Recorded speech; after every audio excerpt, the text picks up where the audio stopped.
There are no non-sacred professions except immoral professions. Like you can't be a hitman, okay? Can't be a drug dealer, okay? But every profession, according to Christianity, is sacred. Where do you think you should draw the line between striving for success and falling into greed?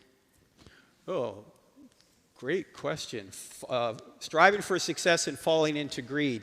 Let me point out that the scriptures talk about what I'm about to say in 1 John 2. Don't love the world or anything in the world, because all that's in the world, the lust of the eyes, the lust of the flesh, and the boastful pride of life, it'll lead you astray. What translation into modern English? The three temptations that lead us astray are sex, money, and power. There's a lot under the power category, like recognition and feeling in on things, okay? But if you think about why any of us sin, it's because we're trying to get one of those three things. By the way, those three things are good things. In fact, they're so good, we'll often take shortcuts to get them. That's what sin is. Sex, money, or power. In fact, my friend J. Warner Wallace, the cold case homicide detective, when he finds a murdered body, he goes, I don't need to track down 1,000 possible motivations for this guy.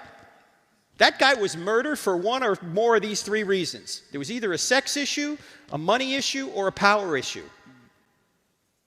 That's why we do evil things. So I would say striving for success, if it leads to financial gain, what do the scriptures say? It doesn't say money's the root of all evil. It says the love of money is the root of all evil. If money is causing you to sin in other areas, or to disregard your family, or to put money over God, or money over people, then you need to figure out another way to make a living. Right? But if money is a way that you can not only take care of your family, but contribute to the kingdom, then pursue that. In fact, let me say that right now. There are no non-sacred professions except immoral professions. Like you can't be a hitman, okay? Can't be a drug dealer, okay? But every profession, according to Christianity, is sacred. Do you know that this building would not exist unless people gave money? Do you know no church would exist unless people gave money? Do you know that our ministry wouldn't exist unless people gave money? I am very blessed that people go out and make money so churches can exist, schools can exist, our ministry can exist.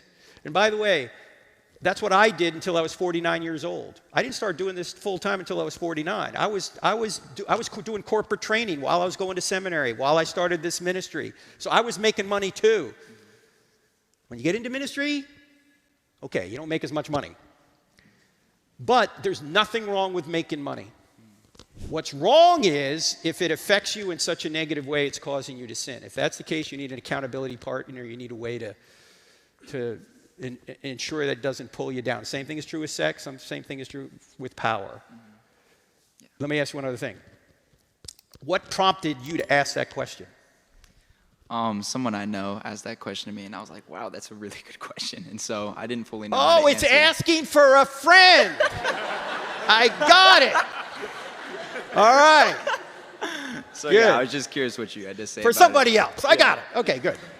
Thank you. Absolutely. Thank you so much.